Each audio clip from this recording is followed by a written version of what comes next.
화장실 좀 쓰게 해달라는 낯선 남자. 여러분 같으면 이 부탁을 들어주시겠습니까? 무슨 얘기인지 보고 오겠습니다.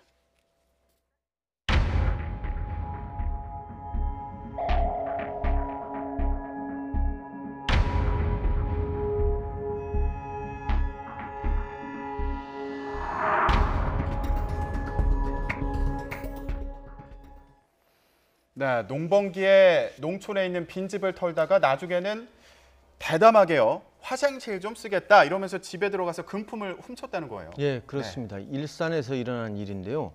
처음에 원래 농가주택이 이제 빈집 방범이 허술합니다. 네. 그래서 이쪽을 많이 털었어요. 그런데 하다 보니까 이제 농가에 또 사람이 있는 겁니다. 70대 노인이. 네. 그러니까 사람이 있으니까 저기를 어떻게 털어야 되겠다 생각하니까 이 사람이 꾀를 쓴 것 같습니다.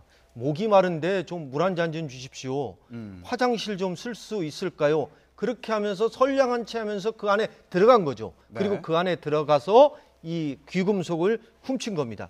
25세 무직 남성인데 네. 이 귀금속을 훔쳐가지고 유흥비로 탕진했는데 이 귀금속을 산 보석 업주들까지 업무상 과실 작물 취득으로 입건됐습니다. 네.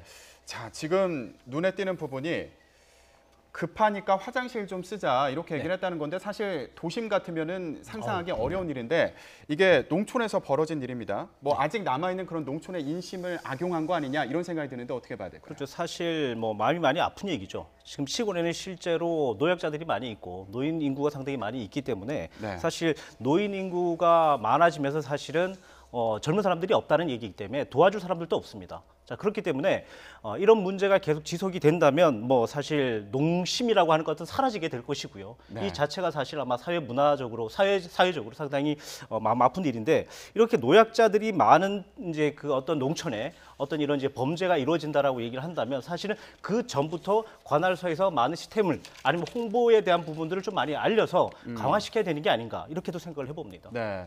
자, 농촌에 이런 좋은 인심을 악용하는 일이 있으면 안 될 텐데 그럼에도 불구하고요. 이게 농번기이다 보니까 또 빈집도 많은 것 같고 뭐 이런 부분이 악용된 측면도 있는 것 같아요. 그렇습니다. 항상 범죄자는 연구를 하거든요. 방범이 취약한 곳이 어디냐? 네. 농가주택이 제일 취약한 거거든요. 그러면 이거 앞으로 어떻게 막을 수 있느냐? 우리가 범죄 막으려면 보통 CCTV 설치하라고 합니다. 근데 농가주택 그마다 전부 다 CCTV 설치할 수 없는 거 아닙니까? 네. 그렇다고 해가지고 선의로 오는 사람들까지 화장실 쓰지 말라고 할 수 없고요. 그래서 제 생각에는 귀중품 같은 거 있으면은 파출소에다 맡길 수 있거든요. 그 파출소에서 좀 맡겨줍니다. 그런 거. 그리고 또 은행에 또 대여금고 시스템이 있습니다. 이 노인분들일수도 은행 같은 걸 이용하지 않습니다. 그리고 귀금속 같은 거는 집안에 몰래 숨겨두거든요. 그러지 말고 좀 은행의 대여금고 같은 것도 이용하고 네. 또 정은행의 대여금고 시스템을 모른다고 하면은 파출소에 가가지고 맡겨두는 것도 필요하고요. 네. 경찰관 인력이 좀 많으면은 이런 데 좀 방공 활동도 하면 좋은데 파출소 현장 근무자가 상당히 부족한 게 안타깝습니다. 네. 예. 아무래도 농번기다 보니까 그 농촌에서도 좀 이런 부분도 신경을 더 써야 되는 게 아닌가. 네, 이런 생각이 들기도 합니다.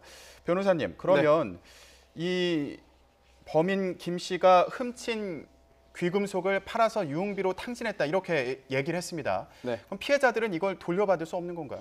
가능성이 있죠. 가능성이 있는데 일단 현재 작물업자들도 현재 입건된 상태지 않습니까? 그렇다면 네. 그 경로를 파악할 수 있겠습니다. 설령 또 그 중간에서 이제 경로를 파악할 수 없다 하더라도 그렇다면 이제 불법행위이기 때문에 손해배상을 받을 수가 있는데 네. 첫 번째 이 상습적으로 절도를 한 김모 씨는 현재 자력이 없을 수도 있습니다. 돈이 없기 때문에 당연히 받을 수 있는 권리는 있지만 실제 김모 씨로부터 받을지 못할 가능성이 있습니다. 네. 하지만 그렇다 하더라도 함께 이제 업무상 과실작물 취득죄로 입건된 그런 업자들이 4명 있지 않습니까? 그렇다면 이 4명은 자력이 충분히 있을 거예요. 그리고 또한 비록 이제 과실범으로 이제 입건돼서 재판을 받고 형사처벌을 피할 수 없을 것으로 보입니다만 그래도 피해자에게 손해를 다 보상하고 배상하고 그다음에 합의가 이루어지고 처벌을 원치 않는다라든지 엄벌에 처해지는 것을 원치 않습니다라는 그런 서면이 제출이 되면은 훨씬 더 양형에는 유리하거든요. 그렇다면 현실적으로